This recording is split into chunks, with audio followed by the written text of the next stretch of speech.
Hello guys and welcome back to Let's Build a Kingdom Part 4, the Merchant District. Now you remember last week we covered roads, waterways, bridges, and then we tacked on the marketplace just to make it feel like a more complete episode and to make the area seem a bit more structured.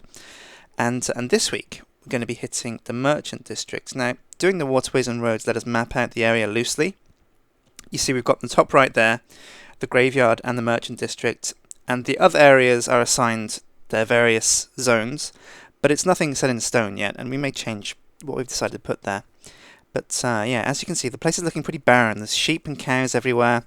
It's looking pretty messy, so it's time to add some buildings and places for people to live. Now you see here I've got a road at the front and a road next to the waterway, and I didn't need two roads next to each other, so I took away this road closest to us and left us with the road coming out of the castle.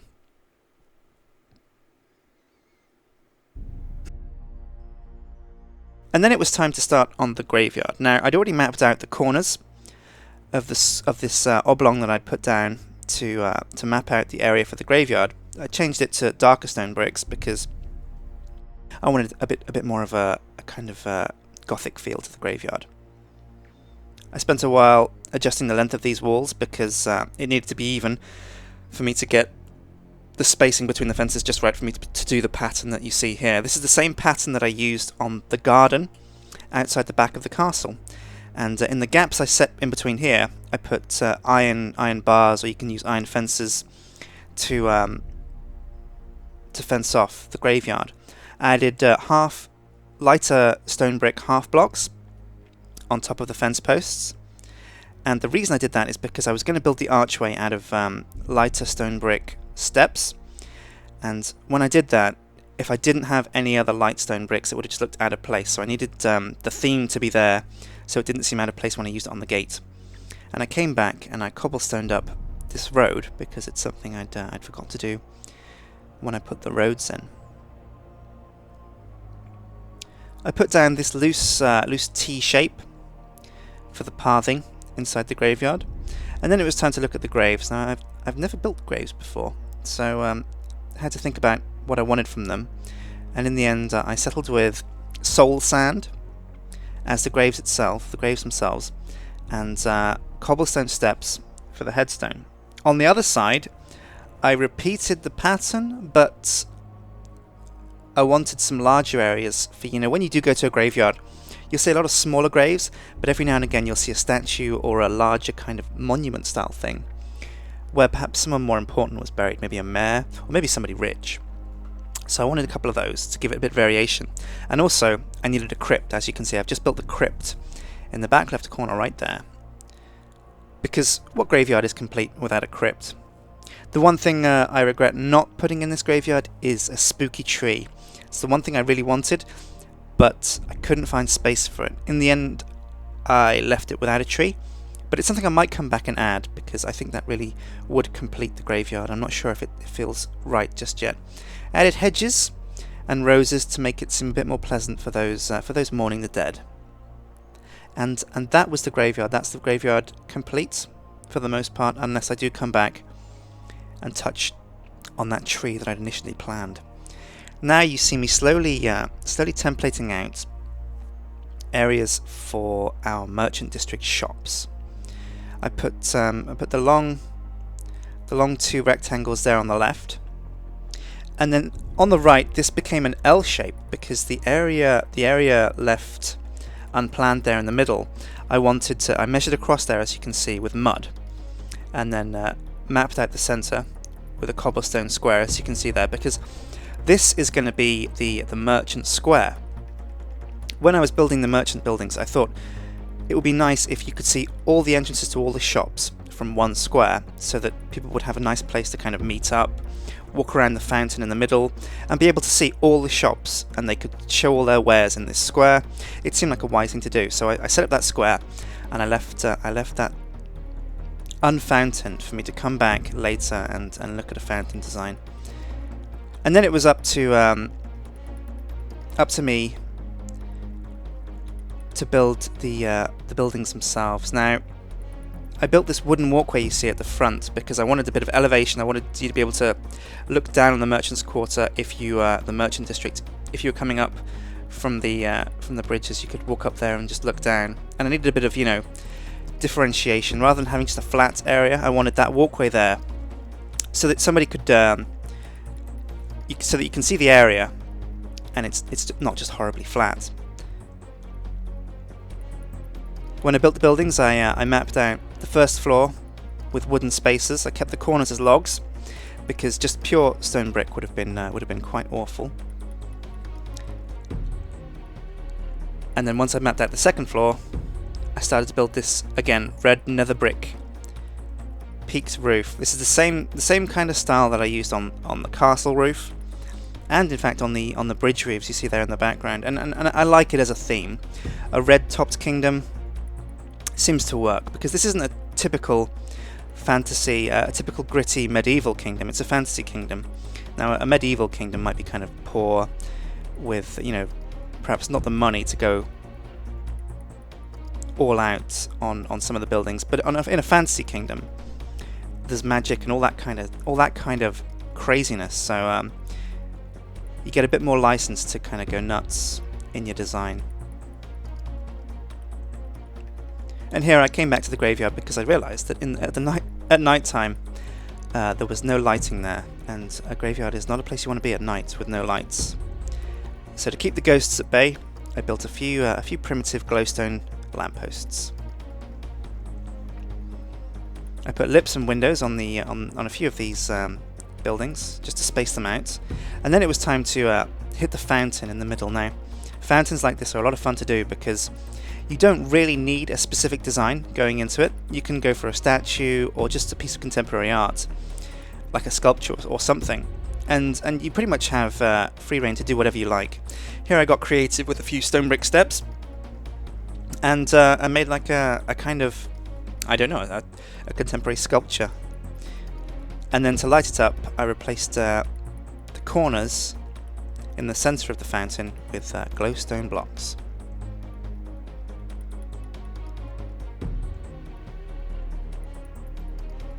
Now the merchant houses were slowly coming together. I changed the doorways to give them a bit of depth. And once they were done, I needed a sign outside each shop to show you what it was. Now usually when you see a kind of fantasy kingdom, you see those kind of overhanging signs above the doors that display perhaps symbols of the kind of craftsman that sells his wares inside. And that's something I really wanted to do, but I just didn't have the space for it. It wasn't high enough. It wasn't big enough. So instead, I opted for an alternative method of showing your wares by just building a couple of fence posts outside the front of each shop, and then placing a block in between them with a sign on it saying exactly what that shop specialised in.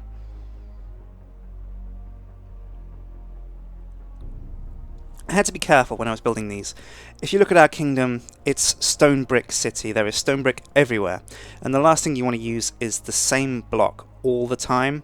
It gets very repetitive, and it can really drag down your project and make it look kind of tacky, because the same brick everywhere is just terrible. That's why this walkway was initially wood, but ultimately I bit the bullet, came back and turned it back into stone brick, because I do think this does look better in stone brick. I hope you agree. It's a shame because I would have liked to make it out of wood, but them's the breaks, I'm afraid. I turned it into stone bricks because it just looked a little bit more aesthetically pleasing. And once the walkway was half done, I hadn't quite finished the archways and the tunnels in between, it was time to build up again the last two rectangles we had there at the back and the left, so that they'd slowly start to resemble shops that we can actually buy things in.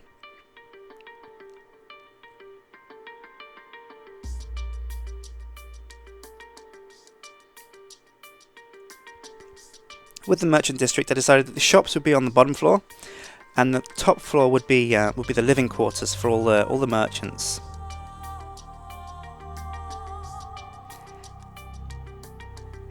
Of course, there's far too much grass here. When you're going shopping, the last thing you want is mud all over your boots, traipsing that all around the shops, getting mess everywhere.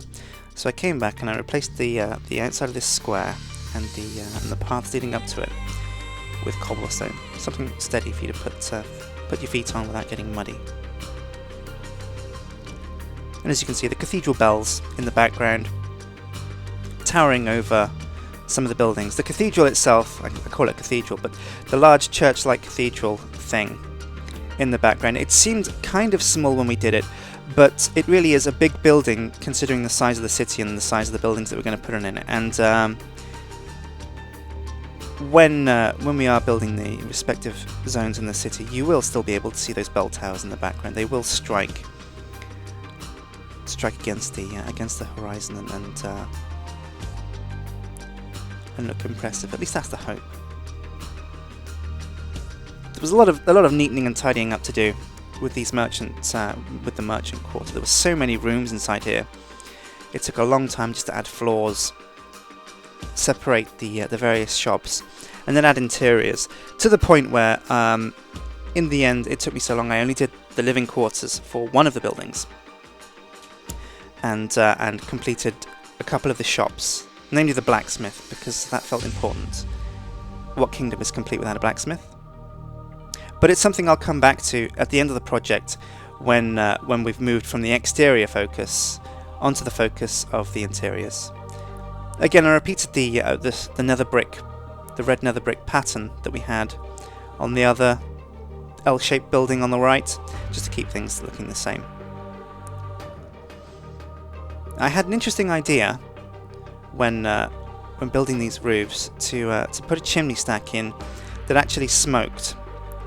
I wanted to use netherrack and set it on fire so that the smoke would rise up above a couple of blocks, and when you got close you would actually see the smoke rising out of the chimney. So I experimented a bit with a few designs here until I got something that I was completely happy with in stone brick. And while you can't see it from this distance, the smoke, when we get closer later, you'll see that these are actually smoking chimney stacks, and I'm pleased with how they turned out.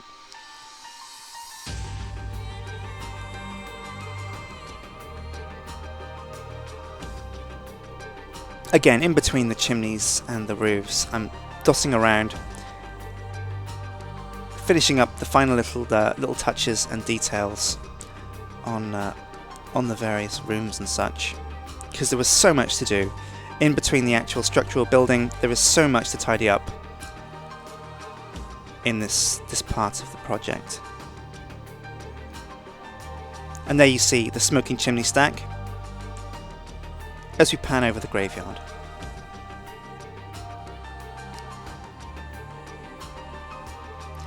And the living quarters for several of the merchant buildings there you see. A bit of variation between them all, lit up with redstone lamps, and of course 4 poster beds. And the blacksmith here, you see the anvil at the front, and the quenching tray there on the right. And that has been Let's Build Part 4, the Merchant District. I'm not sure which zone we'll do next, so wait and see. Hit subscribe, and then next week when we do come back to Let's Build, you'll be able to see which area we kind of finally decided on building. So I've been Sjin, and I hope you've enjoyed this edition of Let's Build. I hope it's given you some ideas, and I hope you feel inspired. Thanks for watching, and I'll see you next time.